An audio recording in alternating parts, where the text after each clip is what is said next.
Welcome to एएशआर IAS institute. ये हमारी वेबसाइट है aashar.com।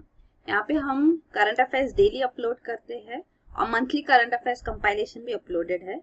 तो इस वीडियो में हम जून का मंथली कंपाइलेशन जो है न्यूज का, ये आप यहाँ पीडीएफ है, इसको डाउनलोड कर सकते हैं।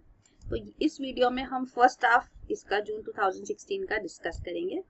तो स्टार्टिंग विथ कल्चर, जो पहला न्यूज आइटम है वो है Efforts to make Sabarimala global. So Sabarimala temple जो है ये पेरियार टाइगर रिजर्व केरला में इसके बफर जोन में है। तो ये एक चीज इंपॉर्टेंट है, इसकी एडमिनिस्ट्रेटिव बॉडी है त्रवणकोर देवोसम बोर्ड। तो ये काफी न्यूज में रह चुका है, कल्चर पर्सपेक्टिव से इम्पोर्टेंट है। ये पेरियार टाइगर रिजर्व में है। ऐसे भी मैच क्वेश्चंस यूपीएससी पूछ सकते हैं कि कहाँ लोकेटेड है, किस स्टेट में लोकेटेड है, किस रिजर्व के पास लोकेटेड है। तो ये आप देख सकते हैं। और ये अयप्पन टेम्पल है, एंशिएंट टेम्पल, और ये न्यूज में इसलिए भी रही है क्योंकि यहाँ पे वुमेन एंट्री पे रिस्ट्रिक्शंस है। तो women above age of 10 below age of 50 जो है उनको, ये एज ग्रुप के वुमेन को अलाउड नहीं है यहाँ पे कोई भी टाइम पे। तो ये केरला हाई कोर्ट ने ये अपहोल्ड किया था। तो इसके ऊपर सुप्रीम कोर्ट रिव्यू कर रही है, रिव्यू पिटिशन फाइल किया गया है। तो वही ये न्यूज में इस वजह से भी काफी रहता है। तो कल्चर पर्सपेक्टिव से, सोशल पर्सपेक्टिव से, women rights plus environment perspective से ये इंपॉर्टेंट है साबरीमाला। फिर अगला न्यूज आइटम है रिलीजियस टूरिज्म सोर्स इन तेलंगाना। तेलंगाना में रिसेंटली ये गोदावरी पुष्करम फेस्टिवल हुआ था। तो गोदावरी रिवर में ये डिप लेते हैं। तो ये 12 साल में एक बार ये होता है गोदावरी पुष्करम। फिर तेलंगाना में इवन नागार्जुना सागर बुद्धिस्ट साइट है। तो ये साइट यहाँ पे जो आचार्य नागार्जुना थे, जो बुद्धिस्ट फिलोसोफर, उन्होंने यहाँ पे अपना बुद्धिस्ट टीचिंग जो है, गौतम बुद्ध के टीचिंग्स उन्होंने यहाँ पे स्प्रेड किया था सदर्न स्टेट्स में। तो इसलिए नागार्जुना सागर भी इम्पोर्टेंट है। और कृष्णा पुष्करम भी हुआ था, कृष्णा रिवर। तो कृष्णा गोदावरी दोनों रिवर्स तेलंगाना से फ्लो होती है। तेलंगाना 29 स्टेट है इंडिया का, जो आंध्र से सेपरेट होके बना था। हैदराबाद इसका कैपिटल है, जो शेयर होगा आंध्र तेलंगाना के बीच में 10 साल के लिए। और आंध्र अपना नया कैपिटल भी बना रहा है, अमरावती। तो वो इस बारे में ये आप देख सकते हैं, गोदावरी और कृष्णा रिवर्स। तो रिवर्स के ऊपर भी क्वेश्चन पूछते हैं, कौन से स्टेट से फ्लो होती है वो भी पता होना चाहिए। और फेस्टिवल्स जो है यहाँ पे, जो साइट से इम्पोर्टेंट, जैसे नागार्जुना सागर हमने देखा, तो ये कहाँ कौन से स्टेट में लोकेटेड है, तो ये आपको पता होना चाहिए। फिर अगला न्यूज आइटम है Goa begin preparations to celebrate Sao Joao. So Sao Joao festival Goa में सेलिब्रेट होता है। अगेन ये पता होना चाहिए, ये कैथलिक रिलीजन का फेस्टिवल है। कार्निवल लाइक फेस्टिवल होता है यहाँ पे, मानसून सीजन में होता है। तो इसमें लोग अपने सर पे ये फ्रूट ऑफ फ्लावर का एक रेथ, ताज जैसे पहनते हैं, उसको कोपल कहते हैं। और फ्लोट्स, जैसे कार्निवल्स में फ्लोट्स निकलते, व्हीकल्स ऐसे, तो वो निकलते इसमें। और वेल्स में यहाँ पे गिफ्ट्स रखे जाते हैं। तो यूथ इसमें डिप मार के ये गिफ्ट्स लेते हैं। ये फेस्टिवल है क्रिश्चियन फेस्टिवल। फिर अगला न्यूज आइटम है reflecting the charm of Adakkaputhur mirror. ये अदक्कपुथुर कन्नडी जो है, ये मेटल मिरर है। मतलब मेटल को ऐसे ब्लैक स्मिथ इसको बनाते हैं कि ये मिरर की तरह फंक्शन करता है। तो ये एंशिएंट जो है वो काफी फेमस है। तो अभी ये अरनमुला मेटल मिरर भी बनाया जा रहा है इसकी तरह, अदक्कपुथुर मिरर की तरह। तो ये अदक्कपुथुर कन्नडी, अरनमुला, ये क्या है तो आपको ये पता होना चाहिए, मेटल मिरर्स है। तो इसलिए ये कल्चर पर्सपेक्टिव से इम्पोर्टेंट है।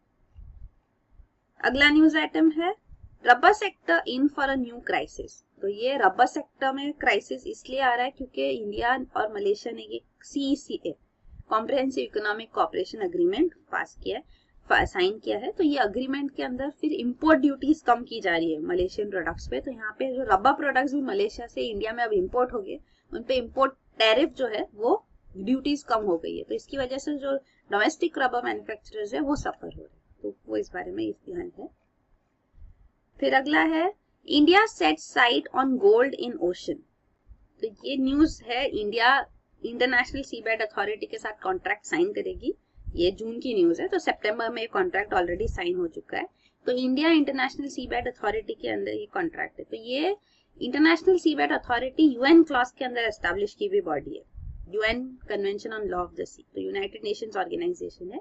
इसका फंक्शन, इसके पास पावर्स ये है कि ये राइट्स प्रोवाइड कर सकते हैं रिगार्डिंग मिनरल्स। तो सीबेड में जो मिनरल्स है उनके एक्सप्लोरेशन के लिए, यूजेज के लिए जो राइट्स है वो इंटरनेशनल सीबेड अथॉरिटी अलोकेट करती है।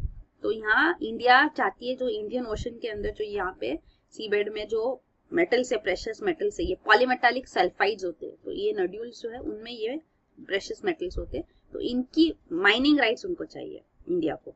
2002 में इंडिया को परमिशन मिला था सिर्फ एक्सप्लोर करने के लिए, कि ओशन रीजन्स एक्सप्लोर करके ये प्रेशियस मिनरल्स है उनका प्रोस्पेक्ट आप सामने ला सकते हैं, सिर्फ आप सर्च कर सकते हैं, उसका एस्टिमेट कर सकते हैं। तो अब उनको राइट्स भी चाहिए इंडिया को कि माइनिंग राइट्स भी मिले, तो उसलिए एफर्ट्स कर रहे हैं। तो पॉलीमेटालिक सल्फाइड्स जो होते हैं इनके अंदर iron, copper, zinc, silver, even ये precious metals gold, silver, platinum ये भी होते हैं। तो ये डीप सी बेड में होते हैं। तो ये जो मैग्मा होता है, तो मैग्मा जो हॉट फ्लूइड्स होते हैं वो ऊपर आके फिर ये जो प्रेसिपिटेट्स बनते हैं उनको ये पॉलीमेटालिक सल्फाइड्स बोलते हैं, जो सी बेड पे अवेलेबल होते हैं। तो ये ओशनिक क्रस्ट के अंदर से इंटीरियर से जो मैग्मा आता है वो मैग्मा होता है, उससे ये बनते हैं। तो यही है। तो अभी इंडिया को माइनिंग राइट्स भी मिलेंगे। तो इसमें टेक्निकल चैलेंज ऑफकोर्स ये है कि इसके लिए स्पेशलाइज्ड ड्रिल्स चाहिए, क्योंकि सी बेड मतलब बॉटम पे होते हैं, तो इसमें एक्सट्रैक्शन टेक्नोलॉजी, ड्रिलिंग की रिक्वायरमेंट्स होती है स्पेशलाइज्ड। तो ये पॉलीमेटालिक सल्फाइड नोड्यूल्स आप देख सकते हैं ग्लोब में कहाँ कहाँ है। ये मिड अटलांटिक रिज है, यहाँ पे है, इंडियन ओशन रीजन में भी थोड़ा है यहाँ पे।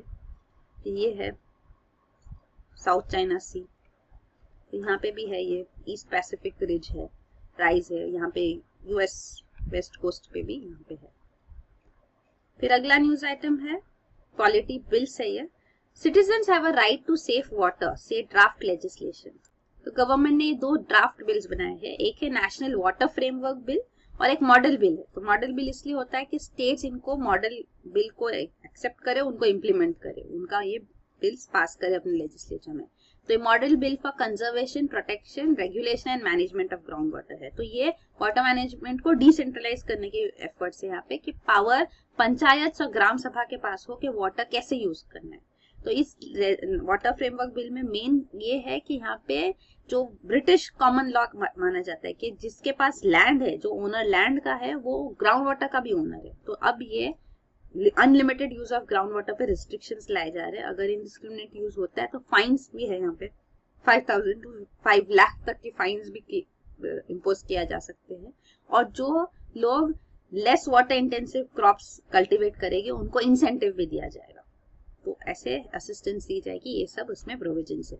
Even ground water security boards बनाए जाएंगे, ground water protection zones establish किए जाएंगे। तो ये सब इस बिल के अंदर प्रोविजंस है। फिर अगला है सेंटर आप ऑन कोलिजन कोर्स ओवर जन लोकपाल बिल। तो ये जो जन लोकपाल बिल है दिल्ली गवर्नमेंट का बिल, ये मिनिस्ट्री ऑफ होम अफेयर्स ने कहा है कि पास नहीं हो सकता है क्योंकि इस बिल को गवर्नमेंट को रेफर नहीं किया गया था। तो ऑलरेडी सेंटर ने कॉन्स्टिट्यूशन के आर्टिकल 239A इसको 2014 में अमेंड किया, ताकि दिल्ली गवर्नमेंट के पास ये जो एंटी करप्शन बेंच में वो पावर्स ये दे रहे कि सेंट्रल स्टाफ को भी वो प्रोसिक्यूट कर सकते, इन्वेस्टिगेट कर सकते, पावर्स नहीं होने चाहिए उनके पास। तो ये पावर्स ये जन लोकपाल बिल दे रहा है, इसलिए वो कह रहे हैं कि ये पास नहीं हो सकता है। तो वही एक एंटी करप्शन बिल है। तो corruption central government officials Delhi government उस पर ना देखे, ये वो चाहते हैं। तो ये गवर्नमेंट, दिल्ली गवर्नमेंट और सेंटर के बीच में टसल जो है अरविंद केजरीवाल गवर्नमेंट है, तो वो काफी टाइम से चल रहा है। तो काफी सारे बिल्स है, 14 बिल्स थे टोटल जन लोकपाल बिल के साथ, जो सेंट्रल गवर्नमेंट ने रिजेक्ट कर दिए, वो भी हम देखेंगे। फिर अगला है centre's new bill to give more power to major sea ports. तो ये है सेंट्रल पोर्ट्स अथॉरिटी एक्ट 2016। तो बिल पास होगा तो ये एक्ट जो बनेगा ये मेजर पोर्ट ट्रस्ट एक्ट 1963 को रिप्लेस करेगा। तो इधर अब इस एक्ट के अंदर, न्यू एक्ट के अंदर, मेजर पोर्ट्स के पास पावर्स होगी कि वो अपने लैंड को लीज पे दे सकते हैं, मतलब कि 40 इयर्स तक, अगर पोर्ट यूज रिलेटेड यूज है तो 40 इयर्स तक लीज पे दे सकते हैं, नॉन पोर्ट रिलेटेड एक्टिविटी कुछ है तो 20 इयर्स तक लीज पे दिया जा सकता है।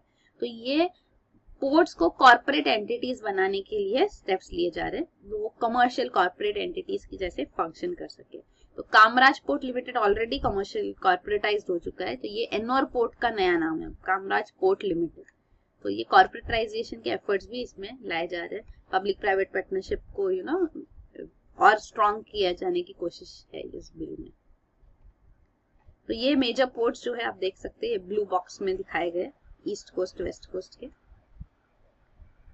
तो ये है एन्नोर, जो अभी कामराज पोर्ट लिमिटेड बन गया है, कॉर्पोरेटाइज हो गया है, कॉर्पोरेट सेक्टर एंटिटी जैसे उसका पूरा स्ट्रक्चरिंग फंक्शनिंग होगा। Bill nixes due to wrong definition of Manipuri, तो ये protection of Manipur people's bill 2015 है जो मणिपुर असेंबली ने पास किया।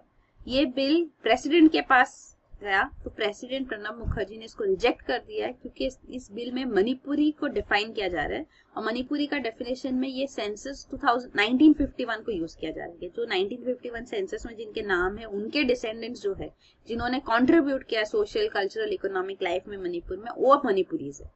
तो ये डेफिनेशन मणिपुरी नहीं एक्सेप्टेबल है, क्योंकि इस 1951 सेंसस जिसके बेसिस पे डेफिनेशन है, ये सेंसस में पूरा स्टेट कवर नहीं हुआ था मणिपुर। तो यहाँ पे ट्राइबल रीजन जो थे तब इतना इंफ्रास्ट्रक्चर भी नहीं था, तो ये काफी सारे लोग इसमें लेफ्ट आउट थे।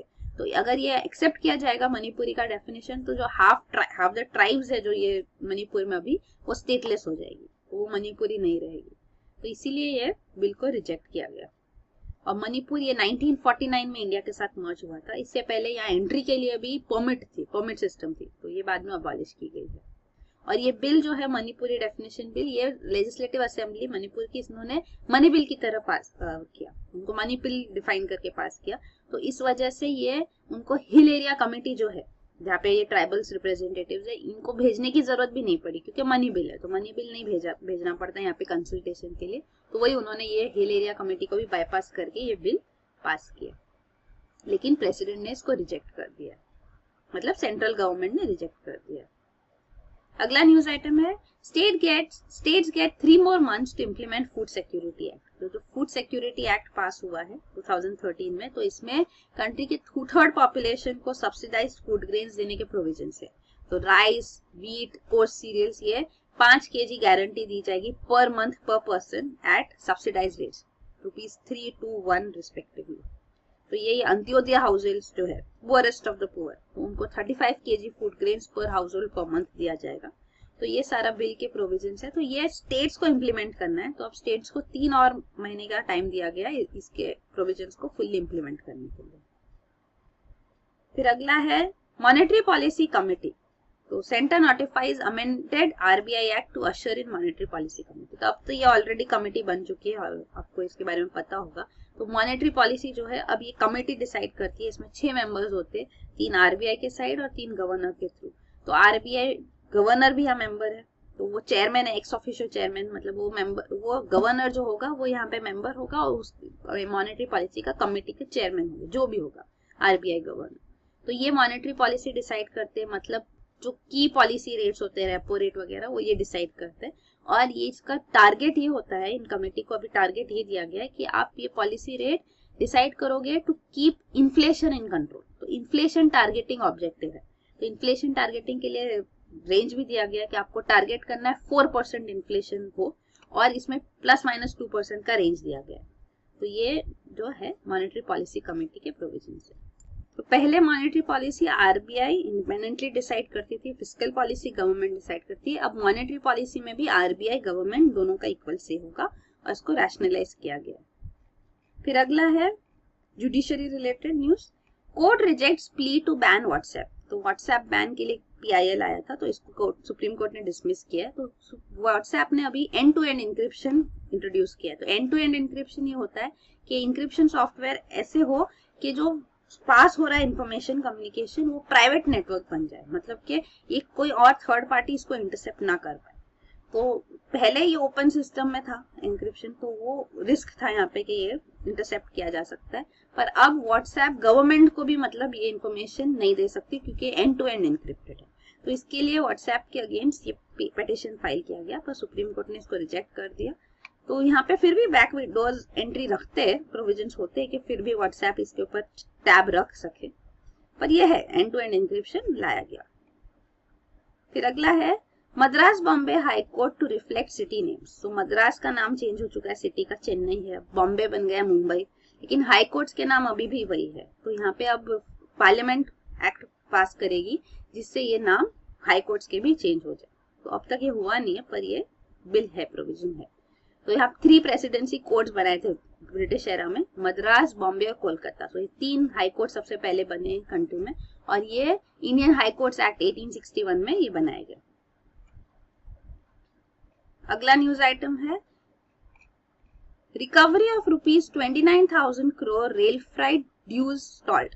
तो फ्राइट इवेडिंग है, फ्राइट मतलब कि जब गुड्स जो ट्रांसपोर्ट होते हैं रेलवे से तो उसके ऊपर जो चार्जेस लगाए जाते हैं, तो पैसेंजर चार्जेस भी मिलते हैं पैसेंजर ट्रेन से, और रेलवे को गुड्स ट्रेन से गुड्स के चार्जेस मिलते हैं। तो यहाँ पे वो मेजरली अर्न करते हैं, पैसेंजर चार्जेस तो काफी सब्सिडाइज्ड होते हैं।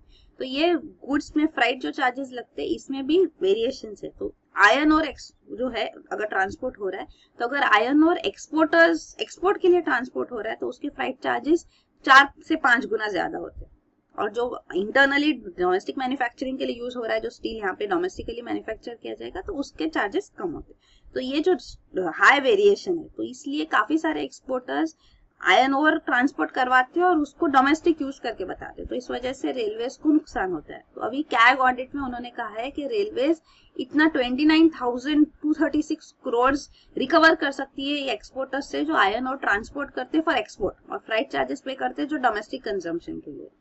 तो ये एस्टिमेट लगा के रेलवेज ने को लॉस हो रहा है वो, और ये पोटेंशियल रिकवर करने का वो हाईलाइट किया गया। फिर अगला है polity federalism related news items. पहला, all major parties in Tripura reject statehood demand. तो ये त्रिपुरा में जो एक indigenous peoples front of Tripura, ये ट्राइबल पॉलिटिकल पार्टी है, उन्होंने ये प्रपोजल रखा है कि त्रिपुरा लैंड करके एक सेपरेट स्टेट बनाया जाए त्रिपुरा से। तो ये त्रिपुरा के सारे मेजर पॉलिटिकल पार्टीज ने इसको रिजेक्ट किया है डिमांड को। तो ट्राइबल्स के लिए ऑलरेडी 6th शेड्यूल के अंदर ये ऑटोनॉमस डिस्ट्रिक्ट काउंसिल है, Tripura tribal areas autonomous district council. तो ये ट्राइबल्स स्टेट में इनका 1/3 पॉपुलेशन है, ओवरऑल पॉपुलेशन में से 1/3 ट्राइबल्स है, और अगर टेरिटरी वाइज देखें तो 2/3 स्टेट टेरिटरी है वो ट्राइबल्स ऑक्यूपाई करते हैं। तो अब इसमें सेपरेट स्टेट त्रिपुरा लैंड का डिमांड जो है उसको रिजेक्ट किया गया। फिर अगला है Jats call off quota stuff. तो कोटा एजिटेशन जो जाट्स का चल रहा था फेब से, तो अब उन्होंने उसको एंड किया है। तो पंजाब एंड हरियाणा हाईकोर्ट ने जाट रिजर्वेशन पे फिलहाल स्टे लगा दिया। तो जो गवर्नमेंट ने रिजर्वेशन प्रोविजन किया था एक्स्ट्रा रिजर्वेशन इनके लिए स्पेसिफिकली, वो स्टे कर दिया गया, मतलब अभी इम्प्लीमेंट नहीं कर सकते। फिर अगला है जयललिता अप्स एंटे ऑन कच्छथीवू। तो ये कच्छथीवू आइलैंड जो है ये डिस्प्यूटेड आइलैंड था बिटवीन इंडिया एंड श्रीलंका, और इंडिया ने हैंड ओवर कर दिया श्रीलंका को। तो एक्चुअली ये एडमिनिस्ट्रेशन इसका श्रीलंका के अंदर ही था, लेकिन डिस्प्यूटेड टेरिटरी थी। तो इस जो हैंडिंग ओवर था ये 1974 में किया गया था, प्राइम मिनिस्टर इंदिरा गांधी थी। तो ये इसको चैलेंज किया जा रहा है बाय जयललिता। तो तब चीफ मिनिस्टर जो थे वो एम करुणानिधि डीएमके के लीडर थे, और ये आईआईडीएमके की जयललिता। इन्होंने केस भी सुप्रीम कोर्ट में फाइल किया इन 2008 कि कच्छथीवू को वापस लिया जाए। तो कच्छथीवू एक्चुअली अनइनहैबिटेड आइलैंड है यहाँ पे, लेकिन ये फिशिंग के लिए इम्पोर्टेंट है, क्योंकि फिशिंग जो है यहाँ पे फिशरमैन इस एरिया तक जा सकते हैं अगर इंडिया के अंदर होगा तो इसके अराउंड रीजन में, और यहाँ पे उनको वो बेनिफिट्स मिलेंगे।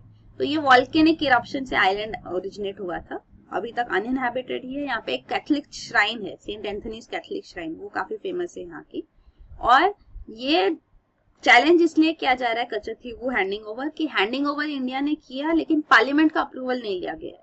तो बेरूबारी यूनियन केस जो था सुप्रीम कोर्ट का, उसमें क्लियरली मेंशन किया गया है कि अगर इंडिया की कोई टेरिटरी और कोई कंट्री को हैंड ओवर की जाए तो पार्लियामेंट को अमेंड करना होगा कॉन्स्टिट्यूशन, उसके थ्रू ये हो सकता है। तो वो यहाँ पे इसीलिए ये चैलेंज किया जा रहा है कच्छथीवू। तो ये है इंटरनेशनल बाउंड्री जो है, तो कच्छथीवू यहाँ है, ये आइलैंड अनइनहैबिटेड आइलैंड। और ये जो बेरूबारी यूनियन केस जो है 1960 का, वो इसीलिए डिस्प्यूट आई क्योंकि जो इंडिया पाकिस्तान बाउंड्री जो बनाई गई बाय रेडक्लिफ लाइन, तो ये रेडक्लिफ अवार्ड में यहाँ पे मैपिंग में ये ओमिशन था, तो करेक्ट दिखाया नहीं गया, एरर था इसमें। तो मैप में एरर होने की वजह से रेडक्लिफ ने एक थाना को कम्प्लीटली ओमिट कर दिया, जिसकी और बेरूबारी यूनियन को एक्चुअली इंडिया को अवार्ड किया गया था, पर मैप में जब ये डिफरेंसेस आए तो पाकिस्तान ने कहा इस बेसिस पे कि पार्ट ऑफ बेरूबारी यूनियन उनका होना चाहिए।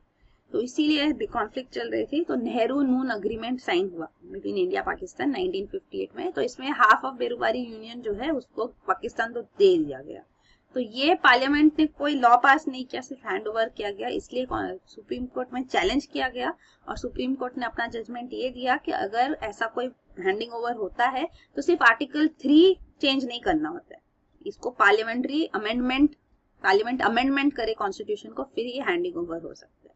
तो आर्टिकल 3 जो है वो सिंपल मेजोरिटी से वो ऑर्डिनरी बिल जैसे ही पास कर सकते हैं। Article 3 is union and territories, जो पार्ट 1 में है, चेंजेस इन द टेरिटरी ऐसे, तो वो नहीं, एक अमेंडमेंट करना जरूरी है। तो वो बेरूबारी यूनियन केस में रूलिंग थी, और उन्होंने ये भी रूलिंग किया कि प्रीएम्बल जो है उसको अमेंड नहीं कर सकते। प्रीएम्बल कॉन्स्टिट्यूशन का पार्ट नहीं है, क्योंकि आर्टिकल 368 कॉन्स्टिट्यूशन में आपको पार्लियामेंट को राइट्स मिलते कि वो पूरे कॉन्स्टिट्यूशन को अमेंड कर सकते, लेकिन वो चाहते थे प्रीएम्बल अमेंड नहीं किया जाए, इसीलिए उन्होंने ये रूलिंग किया कि preamble is not a part of the constitution, hence can not be amended. पर बाद में ये ओवररूल किया गया है, रिविजन किया गया सुप्रीम कोर्ट ऑर्डर का, तो प्रीएम्बल अमेंड भी हुआ है, तो वो किया गया है। और इस केस में भी बेरूबारी यूनियन हैंडिंग ओवर के लिए भी कॉन्स्टिट्यूशन अमेंडमेंट किया गया 1960 में, 9th कॉन्स्टिट्यूशन अमेंडमेंट। फिर अगला न्यूज आइटम है, centre returns 14 bills passed by Delhi government. Delhi legislative assembly ने 14 बिल्स पास किए इंक्लूडिंग जन लोकपाल बिल, लेकिन मिनिस्ट्री ऑफ होम अफेयर्स के सामने ये रखे गए थे, लेफ्टिनेंट गवर्नर ने रखे, तो ये बिल्स को मिनिस्ट्री ऑफ होम अफेयर्स ने रिटर्न कर दिए।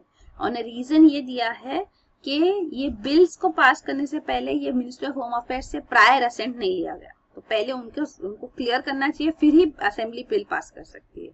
पर जो न्यू दिल्ली गवर्नमेंट है वो कह रही है कि ये जो governance of national capital territory of Delhi act जो है, इसके अंदर सेक्शन 26 में क्लियरली लिखा गया है कि अगर कोई बिल दिल्ली असेंबली पास करती है, इसको सिर्फ इसलिए इनवैलिड नहीं बोल सकते क्योंकि प्रायर असेंट नहीं लिया गया लेफ्टिनेंट गवर्नर का या मिनिस्ट्री ऑफ होम अफेयर्स का। ये एक बेसिस नहीं हो सकता, और कोई रीजन है उसके बेसिस पे ये आप रिजेक्ट कर सकते हैं या वापस भेज सकते हैं, तो वो हाईलाइट कर रहे हैं। तो ये वही है न्यू दिल्ली गवर्नमेंट और सेंटर का टसल। फिर अगला है, past panchayati raj ministry on verge of closure.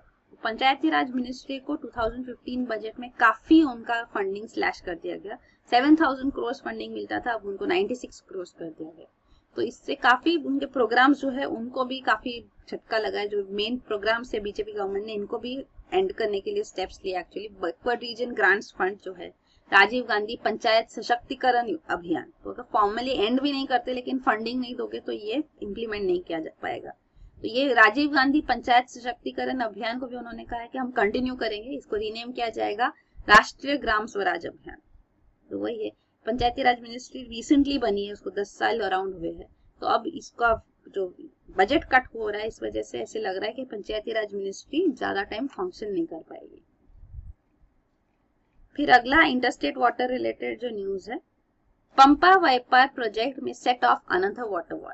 तो ये पंपा अचनकोइल वाइपार रिवर लिंक प्रोजेक्ट है। तो इंटरस्टेट रिवर लिंकिंग प्रोजेक्ट्स काफी इनिशिएट हुए, तो ये कौन से स्टेट्स इन्वॉल्व है, यहाँ पे सवाल कुछ भी पूछ सकते हैं इस पे। तो ये केरला और तमिलनाडु इन्वॉल्व है यहाँ पे। तो पंपा अचनकोइल जो है, ये 2 केरला की रिवर्स है जो जिनको सरप्लस माना जाता है। तो ये नेशनल गवर्नमेंट, सेंट्रल गवर्नमेंट का प्लान है, नेशनल वाटर डेवलपमेंट एजेंसी ने इसको प्रोजेक्ट बनाया, सेंट्रली स्पॉन्सर्ड प्रोजेक्ट है। तो ये पंपा अचनकोइल का रिवर वाटर डाइवर्ट होगा टू वाइपार। तो वाइपार बेसिन वाटर डेफिशिएंट है तमिलनाडु में, तो यहाँ इरिगेशन के लिए वाटर अवेलेबल किया जाएगा इस रिवर लिंक प्रोजेक्ट से। तो ये प्रपोजल है। काफी सारे हिमालयन और पेनिनसुलर कंपोनेंट्स है नेशनल रिवर लिंकिंग प्रोग्राम के अंदर, तो सेंट्रल गवर्नमेंट का है। तो उनमें से ये पंपा अचनकोइल वाइपार अभी न्यूज में जो था वो हमने डिस्कस किया। फिर अगला है, Akalis bank on Sutlej Yamuna link canal issue. तो ये Sutlej Yamuna link canal issue काफी टाइम से चल रहा है। तो ये पंजाब हरियाणा, नया स्टेट बना हरियाणा आउट ऑफ पंजाब, तो तब 1966 में नया स्टेट बना था, तो तब से ये डिस्प्यूट है, क्योंकि हरियाणा फिर उसको वाटर उनकी रिक्वायरमेंट कम हो जाएगी। ये आप देख सकते हैं हरियाणा और पंजाब की बाउंड्री है, ये सतलज रिवर यहाँ से फ्लो होती है और ये यमुना रिवर। तो सतलज यमुना लिंक कनाल ये पार्ट है यहाँ पे। तो इतना पार्ट हरियाणा में है, बाकी का पार्ट पंजाब में है। तो ये सतलज यमुना लिंक कनाल प्रपोज किया गया 1976 में, ताकि हरियाणा की वाटर रिक्वायरमेंट्स को फुलफिल किया जा सके। 1981 में दोनों स्टेट्स, पंजाब और हरियाणा स्टेट्स के बीच में अग्रीमेंट आया कि ये सतलज यमुना लिंक कनाल जो है इसको कंप्लीट कर देंगे 2 साल में। तो ये 1981 का अग्रीमेंट था, पर यहाँ पे पंजाब साइड में यहाँ पे मिलिटेंट अटैक्स होने लगे इसके अगेंस्ट की ये वाटर क्यों ट्रांसफर होना चाहिए। तो 1996 में हरियाणा ने सुप्रीम कोर्ट को पिटीशन किया। उन्होंने अपने साइड का कनाल तो फुल बना दिया है, वो चाहते थे कि अभी पंजाब भी बनाए, क्योंकि 2 साल में बनाना था 1981 में, लेकिन कुछ हुआ नहीं। तो 1996 के ये केस में 2002 में सुप्रीम कोर्ट की रूलिंग आई कि पंजाब को 1 साल में ये कनाल वर्क कंप्लीट करना है। तो यहाँ पे कनाल बनाने के लिए लैंड अक्वायर कर दिया गया, पर कंस्ट्रक्शन वर्क अब तक कुछ स्टार्ट नहीं हुआ है। तो ये सुप्रीम कोर्ट का ऑर्डर 2002 में जो आने के बाद ये 2004 में पंजाब लेजिस्लेटिव असेंबली ने ये एक्ट पास किया कि उसके जो भी ऑब्लिगेशन है ये 1981 एग्रीमेंट में बिटवीन पंजाब एंड हरियाणा, वो सब वो रेलिंक्विश कर रहे हैं, टर्मिनेट करते, वो नहीं फुलफिल करेंगे। तो ये 2004 एक्ट के को सुप्रीम कोर्ट में रेफर किया गया, प्रेसिडेंशियल रेफरेंस किया, मतलब तब प्रेसिडेंट एपीजे अब्दुल कलाम थे। तो उन्होंने सुप्रीम कोर्ट का ओपिनियन लिया इस पे कि क्या ऐसे हो सकता है कि आप अपने ऑब्लिगेशंस टर्मिनेट कर दो। तो ये सुप्रीम कोर्ट के प्रेसिडेंशियल रेफरेंस पे रूलिंग अब आई नवंबर 2016 में। तो हम आगे का भी डिस्कस कर लेंगे। तो ये आप देख सकते हैं 2002 में सुप्रीम कोर्ट ने कहा कनाल 1 साल में बनाओ। 2004 में पंजाब ने लॉ बनाया जिसमें वो टर्मिनेट कर रहे थे 1981 एग्रीमेंट। जब ये सुप्रीम कोर्ट को ओपिनियन के लिए गया तो तब सुप्रीम कोर्ट ने नवंबर में ये ऑर्डर दिया कि ये जो अग्रीमेंट टर्मिनेट करने का जो एक्ट है पंजाब का, वो अनकॉन्स्टिट्यूशनल। तो रूलिंग पंजाब के अगेंस्ट थी। लेकिन इससे पहले, नवंबर से पहले, मार्च में ही पंजाब ने और एक एक्ट पास किया, Punjab Sutlej Yamuna link canal land transfer of proprietary rights bill 2016। तो जो भी लैंड उन्होंने एक्वायर किया था वो ट्रांसफर फिर से रिटर्न करना चाहते थे, लेकिन इस पे सुप्रीम कोर्ट ने स्टेटस को डाल दिया कि ये आप रिटर्न नहीं कर सकते, जो अभी होल्ड कर रही है पार्टीज उनके पास ही ये लैंड रहेगा। फिर अगला न्यूज आइटम है proposal to hire private sector talent in PSUs wins approval. तो कैबिनेट अब अप्रूवल दिया है उन्होंने कि पब्लिक सेक्टर रिक्रूटमेंट रूल्स को अमेंड किया जाए ताकि कैंडिडेट्स प्राइवेट सेक्टर और स्टेट पीएसयूज से सिलेक्ट किए जा सके। तो ये स्टेप लिया जा रहा है। और एक जो कैबिनेट अप्रूवल था ये नेशनल ऑप्टिकल फाइबर नेटवर्क के बेसिस पे, तो ये हम डिस्कस कर लेंगे। तो इसके अंदर और एक इम्पॉर्टेंट चीज है यूएसओ फंड, यूएसओएफ। तो ये है यूनिवर्सल सर्विस ऑब्लिगेशन फंड। तो इसको एस्टैब्लिश किया गया फंड को 2002 में, इंडियन टेलीग्राफ एक्ट। तो ये स्टैट्यूटरीली एस्टैब्लिश्ड फंड है। तो ये फंड में जो पैसा आता है वो सर्विस प्रोवाइडर से आता है। टेलीकॉम सर्विस प्रोवाइडर्स अपना 5% जो है gross revenue, adjusted gross revenue का 5% उनके ऊपर ये लेवी लगता है, यूनिवर्सल एक्सेस लेवी। तो ये लेवी पूरा जो है कंसोलिडेटेड फंड में क्रेडिट होता है और ये यूएसओएफ का पार्ट है।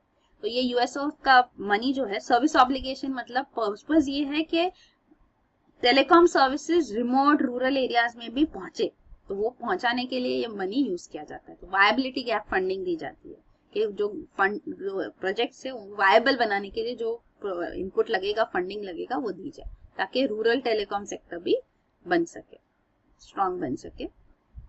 तो इसके अंदर ही एक और चीज है नेशनल ऑप्टिकल फाइबर नेटवर्क। तो ये एस्टैब्लिश किया गया इन 2011। तो ये जो है वो 2,50,000 ग्राम पंचायत को कनेक्ट करने के लिए, ऑप्टिकल फाइबर नेटवर्क से कनेक्ट करने के लिए प्रोजेक्ट है। ये प्रोजेक्ट की फंडिंग भी यूएसओएफ से मेजरली होती है, सेंट्रल गवर्नमेंट से। स्टेट गवर्नमेंट भी यहाँ कंसेशंस प्रोवाइड करते हैं। तो ये इसके लिए एक एसपीवी, स्पेशल पर्पस व्हीकल बनाया गया जिसका नाम है BBNL, Bharat broadband network limited. तो ये कनेक्टिविटी गैप जो है ग्राम पंचायत और ब्लॉक्स के बीच में, उसको क्लोज करने के लिए कि ग्राम पंचायत में भी ऑप्टिकल फाइबर नेटवर्क मिले। तो उनका बैंडविड्थ 100 MBPS ये होगा उनका, ये इंश्योर किया जाएगा ग्राम पंचायत में। फिर अगला है auctioning 46 discovered small and oil and gas field. ये small oil and gas fields काफी सालों पहले, डेकेड्स पहले डिस्कवर हुए, पर इनको अब तक डेवलप नहीं किया गया। तो यहाँ एक्सप्लोरेशन अब तक हुआ नहीं है, तो इसलिए इसको ऑक्शन, इधर यूटिलाइजेशन नहीं हुआ, मतलब बिल्ड नहीं किया गया। इसको डिस्कवर तो हुई है, तो इसका ऑक्शन किया जाएगा, गवर्नमेंट करेगी ताकि इनको भी डेवलप किया जा सके। तब ये नहीं बने, इसमें से ऑयल एक्सट्रैक्शन नहीं हुआ क्योंकि तब टेक्नोलॉजी इतनी थी नहीं और ये इतना फिजिबल था नहीं। तो अब ये ऑक्शन किया जाएगा। तो ये ऑलरेडी ऑक्शन अनाउंस किया गया है, ये बाकी आगे हम फिर से न्यूज में आता ही है ये आगे अगले महीनों में। फिर अगला है रिगार्डिंग हेल्प।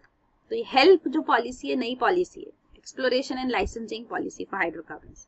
तो ये NELP, new exploration licensing policy जो पहले थी उसका इम्प्रूवमेंट माना जाता है। तो ये ऑयल एंड गैस सेक्टर को स्ट्रॉन्ग करना काफी जरूरी है। तो पॉलिसी चेंज भी यहाँ पे किया गया है क्योंकि इंडिया में 78% जो ऑयल एंड गैस डिमांड है वो इंपोर्ट से ही सेटिस्फाई होती है। हमको इसमें स्ट्रॉन्ग होना जरूरी है। तो हेल्प और नेल्प, इसमें दोनों में क्या डिफरेंस है? नेल्प के काफी सारे राउंड्स हो चुके हैं और अभी जो ये हेल्प पॉलिसी आई है तो इसमें मेन डिफरेंस ये है कि ये रेवेन्यू शेयरिंग मॉडल यूज करता है और नेल्प जो थी वो प्रॉफिट शेयरिंग मॉडल यूज करती थी।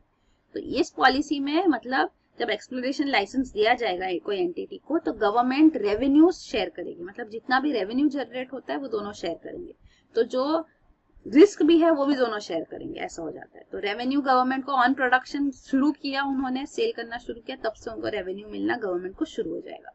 और ये जो NELP मॉडल था वो प्रॉफिट शेयरिंग मॉडल था, मतलब जब तक कॉस्ट रिकवरी नहीं हो जाता तब तक कोई पेमेंट गवर्नमेंट को नहीं करना है, एक बार कॉस्ट रिकवरी हो गया फिर जो भी प्रॉफिट होता है वो शेयर किया जाएगा दोनों के बीच में। तो ये मेन डिफरेंस है दोनों के बीच में, हेल्प और नेल्प में। फिर अगला है क्रैकडाउन ऑन NGOs, ये हमने आगे भी कई बार देखा है, जो कंपैशन इंटरनेशनल ने भी एक्चुअली छोड़ दिया इंडिया से, उन्होंने अपना ऑपरेशंस क्लोज कर दिए हैं। फिर ये है centre's draft forest policy moves green cess. तो ये ड्राफ्ट नेशनल फॉरेस्ट पॉलिसी 2016 है, इसके अंदर ग्रीन सेस भी इम्पोज करने के प्लान्स है। तो यहाँ पे वुड यूज को प्रमोट किया जा रहा है, पहले वुड यूज पे बैन है कि वुड यूज को कम से कम करना चाहिए, पर इस पॉलिसी में डिफरेंस ये कि ये कह रहे हैं कि वुड मतलब लकड़े का इस्तेमाल प्रमोट करना चाहिए ऑन अ सस्टेनेबल बेसिस, मतलब यहाँ पे सस्टेनेबली मैनेज फॉरेस्ट और ट्रीज हो, इनका वुड यहाँ पे यूज किया जाए प्रोडक्टिवली। तो वो एक मेन चेंज है। वो कह रहे हैं कि वुड का कार्बन फुटप्रिंट काफी कम होता है, मतलब जो एनवायरमेंट इम्पैक्ट जो होता है उसका नेगेटिव इम्पैक्ट वो कम है, तो वुड को यूज करना चाहिए रादर देन फॉसिल फ्यूल्स। तो एक ये डिफरेंस है। प्लस वो कह रहे हैं कि गवर्नमेंट को ट्री कवर जो है वो डबल करना चाहिए आउटसाइड फॉरेस्ट। तो एक मतलब एक डेकेड 10 साल के अंदर आउटसाइड फॉरेस्ट, पहले था कि ट्री कवर फॉरेस्ट में इंक्रीज करना है, तो फॉरेस्ट कवर इंक्रीज करना है। हमारा फॉरेस्ट कवर 23% है, तो इसको 33.33% एटलीस्ट 1/3 तक लाने का प्लान है अंडर नेशनल फॉरेस्ट पॉलिसी। तो अब ये कह रहे फॉरेस्ट एंड ट्री कवर, मतलब फॉरेस्ट के बाहर भी, तो ट्रीज कहीं भी होते हैं, रोड साइड भी होते वगैरह, तो जो भी ओवरऑल ट्री कवर जो है वो इंक्रीज करना चाहते। तो ये थोड़ा एक डाइल्यूशन भी होगा कि फॉरेस्ट एरिया कम हो जाएगी। तो ये है, तो ये इनका जो टारगेट है कि फॉरेस्ट एंड ट्री कवर 1/3 होना चाहिए। तो ये उसमें प्रोविजंस है। और बाकी जो लैंड्स यहाँ पे ट्री कवर यहाँ पे इंक्रीज किया जाएगा जो लैंड्स पे, तो ये वो कह रहे हैं कि यहाँ पे नेटिव स्पीशीज लाया जाए, मतलब वहाँ के लोकल स्पीशीज रादर देन बाहर की कोई स्पीशीज ला के इंट्रोड्यूस की जाए। तो ये प्रोविजन है। और एक प्रोविजन जो और एक है जो कंट्रोवर्शियल था वो ये है रिगार्डिंग वर्मिन डिक्लेरेशन। तो थोड़े एनिमल्स को वर्मिन डिक्लेयर किया गया। वर्मिन का मतलब है कि ये फूड क्रॉप्स को, ह्यूमंस को यहाँ पे अफेक्ट करते हैं, तो ये इनको कल करने का या एलिमिनेट करने के पावर्स हो जाते हैं। फिर अगर वर्मिन है तो उनको हटा सकते हैं, फूड क्रॉप्स डिस्ट्रॉय कर रहे, क्रॉप्स डिस्ट्रॉय कर रहे, एनी क्रॉप्स। तो ये यहाँ पे रिसेंटली एनवायरमेंट मिनिस्ट्री ने सैंक्शन दिया नीलगाय, वाइल्ड पिग्स और मंकीज को वर्मिन डिक्लेयर किया। तो वर्मिन डिक्लेयर मतलब वो मतलब एक्चुअली उसका मतलब यही होता है कि आप स्लॉदर भी करेंगे तो उसको अलाउ किया जाएगा, उसके ऊपर एक्शन नहीं लिया जाएगा। तो इसके अगेंस्ट काफी कंट्रोवर्सी हुई है। इवन मनिका गांधी जो union minister of women and child development है, उन्होंने भी काफी इसको क्रिटिसाइज किया कि ऐसे वर्मिन कैसे डिक्लेयर कर सकते हैं, नील गाय, वाइल्ड पिग्स को, मंकीज को। फिर अगला न्यूज आइटम है government clears civil aviation policy makes flying cheaper. तो ये इंडिया की national civil aviation policy government ने अप्रूव की है। तो इसके अंदर प्रोविजंस है रिगार्डिंग एयरक्राफ्ट। तो ये 5/20 रूल था एयरलाइंस के लिए, 2004 का ये रूल है, इसको अब चेंज करके 0/20 रूल कर दिया गया।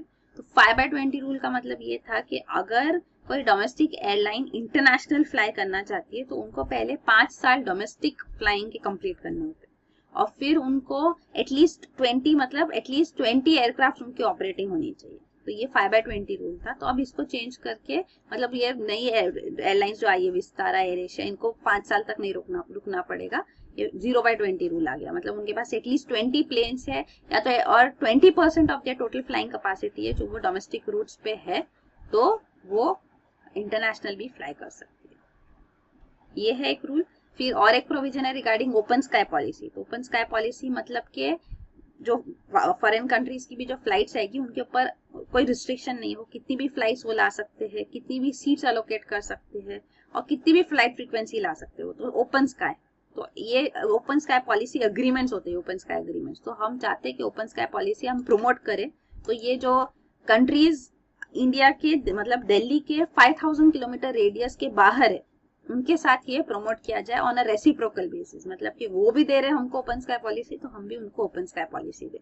तो यहाँ पे यूरोपियन और सार्क कंट्रीज को यहाँ पे कहा जा रहा है कि इनके साथ ये इनिशिएटिव लिया जाए।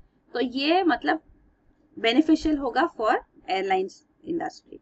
ऑलरेडी इंडिया के पास फुल ओपन स्काई पॉलिसी है यूएस के साथ, नियर ओपन स्काई अग्रीमेंट है यूके के साथ, मतलब थोड़े रिस्ट्रिक्शंस है। फिर रीजनल कनेक्टिविटी स्कीम और एक प्रोविजन है ये नेशनल पॉलिसी में। तो ये रीजनल कनेक्टिविटी स्कीम में ये है कि पैसेंजर्स को ज्यादा पेमेंट नहीं करना पड़े फ्लाइट्स के लिए। तो 1 घंटे का फ्लाइट अगर है तो उसका चार्ज होगा 2500 रुपीज। तो ये कैप ऐसे प्रोविजन लाया गया है। तो इसमें जो सब्सिडी लगेगी वो गवर्नमेंट प्रोवाइड करेगी, जो भी लॉसेस होंगे उसमें। तो ये 80% सेंट्रल गवर्नमेंट करेगी और 20% स्टेट से आए। और एक प्रोविजन है रिगार्डिंग नॉर्थ, मतलब जो रिमोट एरियाज है वहीं पे यहाँ पे ये डिफिकल्ट होता है, ये प्राइसेस वहाँ पे ज्यादा होते हैं क्योंकि फिजिबल नहीं होता है। तो उन रीजन्स में फ्लाइट्स फ्लाई करना मैंडेटरी होगा। तो सारी एयरलाइंस को एटलीस्ट 10% जो उनकी टोटल कैपेसिटी मेट्रो रूट्स में फ्लाई करती है उसका 10% उनको ये रिमोट एरियाज में भी फ्लाई करना होगा। ये रूट डिस्पर्सल गाइडलाइन है। तो north eastern region, Jammu and Kashmir, Andaman and Nicobar, Lakshadweep, इनको यहाँ पे लाया गया है कि ये रूट डिस्पर्सल यहाँ होना जरूरी है। और एक है जो अनसर्व्ड रूट्स है, मतलब जहाँ पे एयरलाइंस नहीं फ्लाई करती है, तो उन अनसर्व्ड रूट्स को भी सर्विस देने के लिए रिमोट नॉर्थ ईस्टर्न रीजन्स को एक स्मॉल लेवी, मतलब एक लेवी लाया जाएगा अराउंड 2% का, कि पर डिपार्चर पे एक लेवी होगा। तो ये यूज किया जाएगा ये fund for this unserved routes. तो वो एक प्रपोजल है। इवन वायबिलिटी गैप फंडिंग का प्रपोजल है कि जो एयरपोर्ट से वो रिवाइव किए जाए, मतलब जो अभी तक कंप्लीट नहीं हो पा रहे फंडिंग, लैक ऑफ फंडिंग की वजह से, तो उनको वायबिलिटी गैप फंडिंग दी जाए। गवर्नमेंट ने ये भी कहा है इसमें कि ये इंटरनेशनल एयर ट्रैफिक राइट्स का ऑक्शनिंग नहीं होगा, ये अलोकेट किए जाएंगे बाय द गवर्नमेंट। तो ऑक्शन या यूज नहीं होगा, वो भी उन्होंने क्लैरिफाई किया। तो ये है 5/20 रिप्लेस बाय 0/20। फिर ये रीजनल कनेक्टिविटी स्कीम के बारे में है। तो 2500 फॉर 1 आवर फ्लाइट जो स्कीम है। फिर अगला न्यूज आइटम है DGCA to get more punitive powers. तो directorate general of civil aviation जो है उनके पास पावर्स है कि वो ऑपरेशंस एयरलाइंस के सस्पेंड कर सकती है, एयरपोर्ट्स के सस्पेंड कर सकती है, उनकी लाइसेंसेस ले सकती है।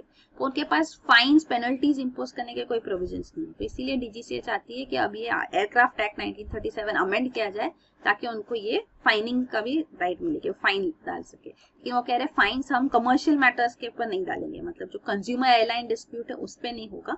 फाइन्स ऑन रेगुलेशन, तो जैसे कि मिनिमम क्रू रिक्वायरमेंट है तो वो वायलेशन नहीं हो रहे लॉस का, वैलिड पायलट होना चाहिए लाइसेंस, फिर फ्लाइट रिकॉर्ड्स मेंटेन करने हैं, लॉग बुक्स में कोई लैप्सेस नहीं होने चाहिए। तो यहाँ पे कहीं वायलेशंस हो गए तो उनके लिए फाइन्स इंपोज किया जाएगा, ये वो सीख कर रहे हैं। फिर अगला न्यूज आइटम है cabinet approves mega spectrum auction. तो ये स्पेक्ट्रम ऑक्शन ऑलरेडी हो चुका है, यहाँ पे ज्यादा गवर्नमेंट को रिस्पांस नहीं मिला। उन्होंने ये 700 मेगाहर्ट्ज बैंड को भी ऑक्शन के लिए पहली बार लाया था। तो ये हाई स्पीड ब्रॉडबैंड सर्विसेज इससे लाई जा सकती है। लेकिन इस टाइम पे भी आप देख सकते हो ऑपरेटर्स ने कहा था कि ये सेल को अभी थोड़ा टाइम रुकाया जाए क्योंकि अभी तक डिवाइस इकोसिस्टम नहीं हुआ है, मतलब डिवाइसेस अब तक इसके लिए रेडी नहीं है, तो इकोसिस्टम ही नहीं है। तो ये बैंड का ऑक्शन में खरीद के भी कंपनीज क्या करेगी। लेकिन ये गवर्नमेंट ने ऑक्शन किया, देयर वर नो टेकर्स। तो ये हमने ऑलरेडी आगे न्यूज में डिस्कस कर चुके हैं। तो वही है, कॉस्ट यहाँ पे 700 मेगाहर्ट्ज पे बैंड पे मोबाइल सर्विस डिलीवरी का कॉस्ट काफी कम है। तो ये चीप भी होगा, लेकिन अभी डिवाइस इकोसिस्टम आए फिर ही तो ये डिवाइसेस उसके लिए रेडी हो तो ये लाया जाएगा। तो वो है। बाकी 1800 मेगाहर्ट्ज स्पेक्ट्रम जो है वॉइस सर्विसेज के लिए, इसको भी ऑक्शनिंग पे लाया गया है। और ये भी प्रोविजंस थे कि कोई भी कंपनी अगर 1 गीगाहर्ट्ज से ज्यादा स्पेक्ट्रम उनको मिलेगा तो उनको 50% पेमेंट अपफ्रंट करना होगा, बाकी का 10 इयर्स के अंदर पे करना होगा, 2 इयर्स मॉरेटोरियम के बाद। तो वही है। और बाकी के लिए इवन 33%, 25% अपफ्रंट पेमेंट भी था रिमेनिंग स्पेक्ट्रम के लिए। और इसमें स्पेक्ट्रम यूजेज चार्जेस का भी है, यहाँ पे issue of spectrum usage charges है। ये एनुअल पेमेंट होता है जो टेलीकॉम सर्विस प्रोवाइडर्स देते हैं यूजेज ऑफ एयरवेव्स पे, तो उसके ऊपर भी इशू था। तो ये इशू को भी रिजॉल्व करने के लिए स्टेप्स लिए जा रहे हैं। तो ये वेटेड एवरेज फॉर्मूला अब यूज किया जाएगा स्पेक्ट्रम यूजेज चार्जेस के लिए।